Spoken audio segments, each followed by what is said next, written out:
only way that a pull system can balance lines and meet market demands is with a healthy cross-training program.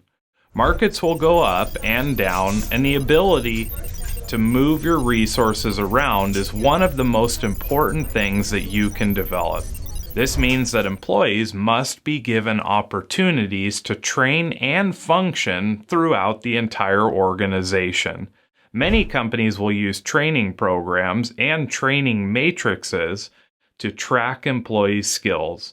When an employee is given opportunities to cross-train, it strengthens a company, enhances the employee's confidence, and allows them to teach others when their skills have been developed. There is no doubt that cross-training is an absolute necessity in the implementation of a pull system.